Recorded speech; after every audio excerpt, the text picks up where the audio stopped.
Okay, awesome. Finally. Um okay, so just as the video said, this is just a topic that I felt the need to speak about for a very long time now. And if you're just joining the channel for the first time, glad you're here. This is also my very first video. Glad you're here. This is also my very first video. Pardon me. And I always tell people, like, you have to put yourself out there, but I've noticed that I'm not putting myself out there. So this video is basically me just saying, with my head wrap, saying I'm not going to wait for the perfect time. I'm going to put myself out there, whatever that means, whatever it looks like. And I'm just trying to, like, have a diary on the internet that I can look back to and say, when I was this age in my life, this was what I looked like. This was how my mind worked. And so if you ever come across this video one way or another, great. But if you don't, nobody cares. It's actually, I'm doing it for me. And I'm just talking about things that I've learned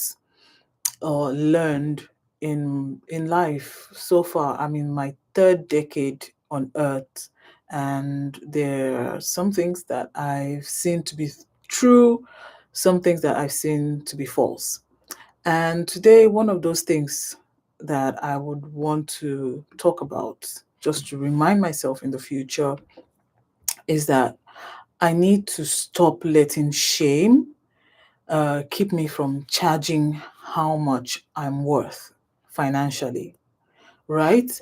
And I think this comes from a couple of sources. The reason why a lot of women, Nigerian women, African women, and women generally tend to be afraid to charge for their services.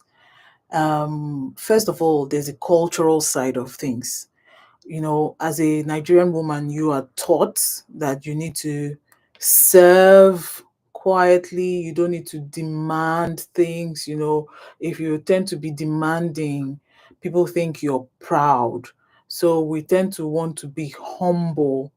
But in business, humility doesn't take you so far, when it comes to charging what your worth is.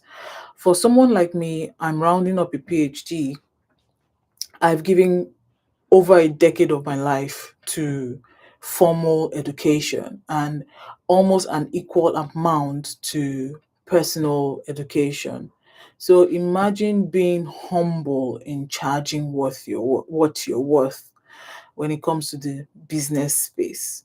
So, first of all, it's like, okay, let me understand why I'm so afraid to demand, like, I need 1 million to do this consultancy, or I need 2 million naira to do this consultancy. I'm not talking about dollars. I need 2 million naira for this consulting job, or something like that. Or even if you are in a job interview and they ask you, how much do you want for this role? um, and you're afraid to speak the figure that you're actually worth. I'm even going too far, because do you even know what you're worth?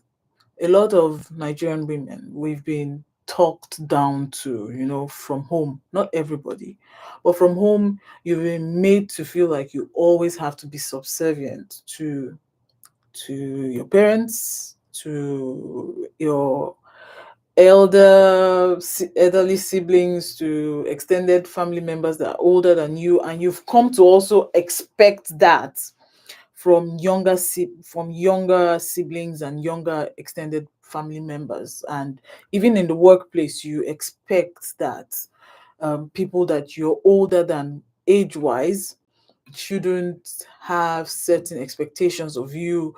They shouldn't expect to be respected by you, and so many other things. But I digress. So let's come back. The cultural conditioning of Nigerian women doesn't allow us to, like, charge how much we're worth. Some of us also feel the need to feel like I'm selfless. So you you want to let people know that, oh, you're the kindest girl on the block. So when it comes to this job, you're so good, you're so kind. Like, who cares? And that's why you don't charge so much about your services or your products that you offer to the world, or the value that you offer to the world. I'm so selfless, I'm so kind, I'm so good. But I remember when, this is just me rambling, which is fine. I remember the Citibank logo, and it was designed by a woman. And the story goes that she was in a cafe when she was told to do this, and then she just scribbled the logo onto a piece of paper. Excuse me, a piece of paper, and that was it. And of course, she's charged really good money for that. But the point I'm trying to make here is that she had been practicing and learning and studying for years to be able to do that in seconds. So if you want to just measure your value, I keep touching the mic. If you want to just measure your value by how quickly you are able to do something, then there's going to be a problem, because you may forget that for someone like me, I've put in over 15 years into my craft. You may forget that you've done a lot of work to be able to produce this value or product or service just like that. So you don't want to forget that. And culture tends to um to condition us to forget. Then there's also the part in culture where, as a woman, when you talk about money, people feel like you're not feminine or you're worldly. If you're a Christian, people feel like you're a worldly person. Ah, you too like money. There's that side to things, right? People think you're aggressive. You really are always going after, like, I don't want small cash. I want big money that I feel equates to the value that I'm going to put on the table. And the other way that you can protect them is by saying, like in a contract, you can say, these are the KPIs. If I don't hit those targets, then fine, don't pay me, right? But if we're going to go through this together, I know that I have value that I'm putting on the table. This is what the final cost is going to be. This is what I'm going to charge you. Apart from the cultural conditioning, there's also the side of the shame of asking for money. I experienced this, and it's something I had to like grow out of. I'm still struggling, but I know I'm growing out of it. There's this, I don't know what it is, but maybe it's the worldliness of money. People say money is the root of all evil, but it's not true. It's the love of money that's the root of all evil. But it's been so imbibed into us growing up that you feel like there's a certain shame that comes with talking about money or asking for money. Even the Bible says God expects us, those who go to seek him, he expects that you will expect good from him, right? So if you go to God asking for things, is your heart set to expect good from him? I was talking with a very close friend, and we were saying that um we're talking about the fact that as Christians, God is going to fill up baskets for you. I can just check that out quickly. Bible verse, baskets.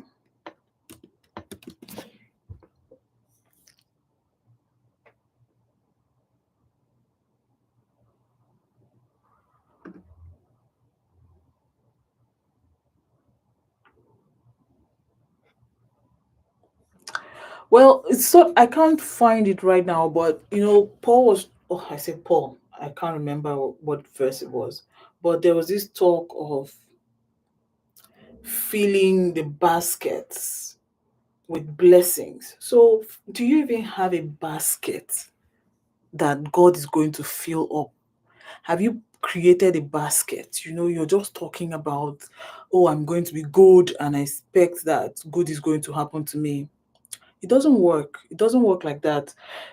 Creating that basket is you expecting that God is going to put a blessing in that basket, right? So even with God, we're ashamed of expecting, not to talk about humans, and then even worse, talking about people, strangers that you don't know, because people you it's not everybody you do business with that's going to be somebody that you know, right?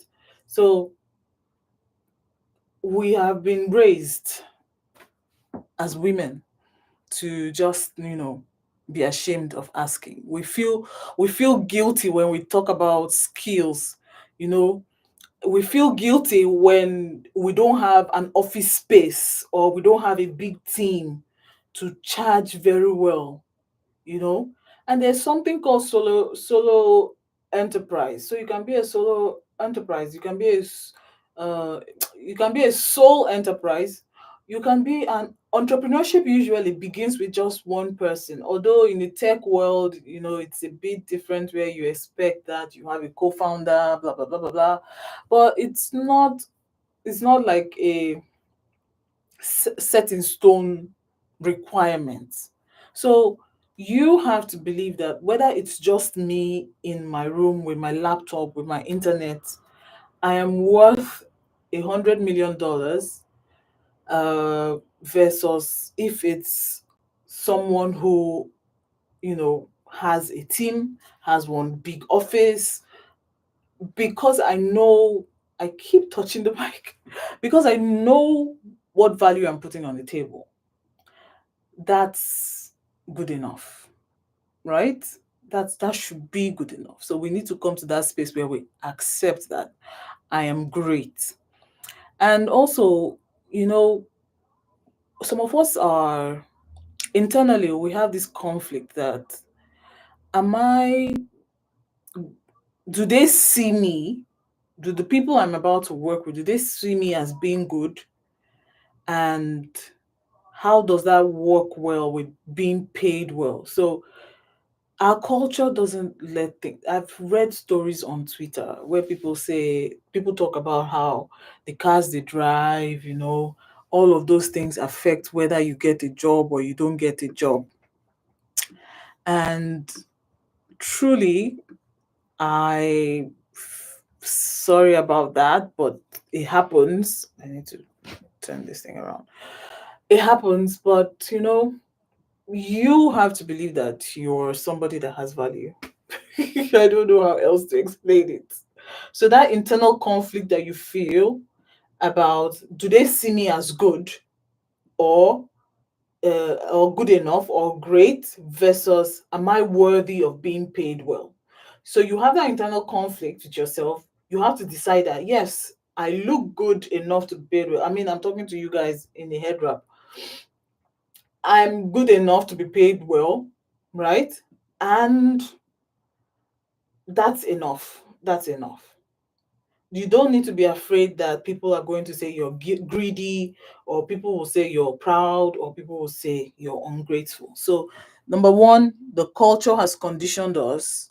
Number two, we have that shame when it comes to asking for what we deserve. Then, number three, um, our system benefits from people being silent, you know? So, patriarchal systems are exploitative. They want women to work for free.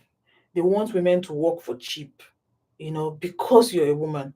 During my research, there was a particular lady that said, when it comes to getting contracts, once they discover that her business is run by a woman, then they don't think it's worthy of being given a contract. It's not everybody. I'm just talking about like examples that heard people talk about. So yeah, the society doesn't let that happen. But it is what it is, right? Then religiously, when it comes to religion, our religion tends to want us to be sacrificial all the time. Like, just be that person that sacrifices. No, girl, don't. You don't need to do that. Just, you don't need to do that. You don't need to do that. You don't need to. I think at the end of the day, it all comes down to proving a point to yourself and to people. Like, I'm good enough. I don't need to sacrifice my well-being, because you're going to be putting value on the table. It's a job, it's work. You don't want to sacrifice your peace of mind, your rest, for whatever amount that you are, for whatever amount they feel is right to pay to you. Does that make sense? And so the next point that I've written down here is that we we tend to have a false morality around money. You know, people want to wait for blessings instead of building income. And what that means is, going back to that story of the basket that, God puts in, or God is going to put in whatever blessing that He wants to give to you.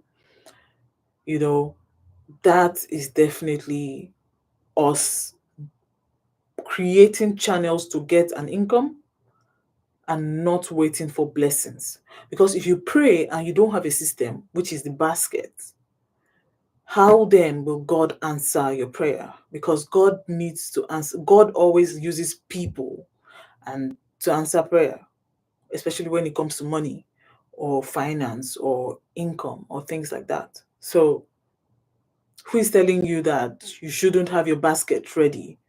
Who is telling you that you should just believe that out of the blues it's going to come? Your income is going to grow. It's not right, right? Um, there's also like, this particular point where people believe that when it comes to wealth, it should come through suffering, not through intelligence, not because you're smart. I remember I used to have one colleague that would say, I suffered, growing up. He went to the worst primary school, the worst secondary school on earth in Nigeria. And so he didn't have time to, or the opportunity to mingle with people and have this great network or whatever like that. I understand. But the thing is, we shouldn't glorify suffering. People sit down in their houses. I know a lot of Nigerians, I've read things online that using their brains, they've been able to create things that have then turned into income. So we shouldn't, glorify suffering, hard labor. Please be careful. I'm not saying that we don't need, because this is actually something I I don't want to conflict this with the fact that I am a supporter of technology startups in the hardware space, if that makes sense. Because I'm in the tech space. And so a lot of these things I'm talking about, they revolve around the tech space. So when I say people make money using their intelligence, I'm talking about people creating software, apps out of thin air.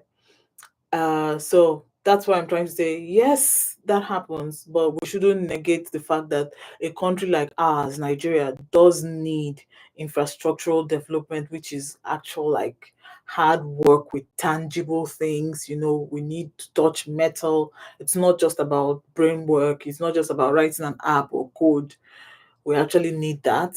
But I'm saying, even in doing those kind of engineering and infrastructural work, you want to do it from a place of intelligence, a place that you could get patents, a place that you win a Nobel Prize or whatever engineering prize out of it. It's not something to glorify that I suffered. If you suffered, I think, and you are able to one day somewhere watch this video that I'm doing or I'm making right now, I think you've done well for yourself, and you should put it behind you. As if you're a Christian, you have to believe that all of it worked out together for your good to make you the person that you are today. I'm going to move on from that. Another thing that we say is that God will reward you. Your reward is in heaven when you're quiet and humble. um, I don't, I don't, I think we need to like really look at a definition of what humility is, because at this point, humility is being weaponized against women when it comes to their financial earning power, right? So you expect that, oh, God is going to reward me, I just need to keep doing good. When you're not a volunteer, it doesn't work like that. You have to charge. You have to charge, and you have to charge unafraidly, if that's a word, right? Then the next point I want to talk about is the impact of undercharging. So when you don't charge well, you're going to attract clients that will not value your work. You're going to burn out faster because you're just trying to justify the low fees that you've charged with very high efforts. That's all you're trying to do. And then you're going to tell people in the market that your skill set is very cheap, which goes back cyclical to undervalue your work. So you want to be careful about that. I'm not saying that these things are set in stone. I'm just saying that you have to be smart about how you charge.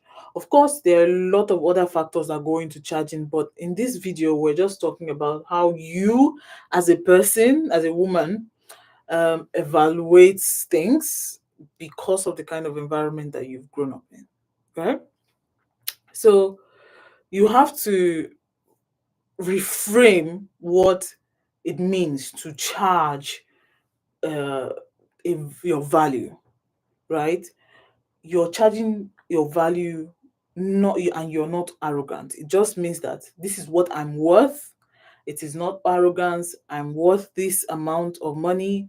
I deserve it because I know I'm going to be great at what I do for you. When you see the output, when you see the result of my work, it's going to be top notch. So it's not that I'm arrogant. I'm charging what I'm charging my worth, what I believe is my worth. And, money is a tool, it's not sin. So if you ask for money, you're not being worldly, you're not being sinful. You're just saying, I have value, and I want this value to give me freedom. I want this value to give me options. I want this value to allow me to rest when I exchange it for money. That's how I think you should see it. Then there's also the fact that you can be kind, you can be generous, you can be a giver, you can be all of these things without being broke. Because, like, the glorification of sufferhead, we feel like, oh, when we're broke, when we don't charge enough, when we wait for God to pour down his blessings without us providing that basket, it means we are kind-hearted, we're good Christians, you know. But you can do all of these good things without being broke, right?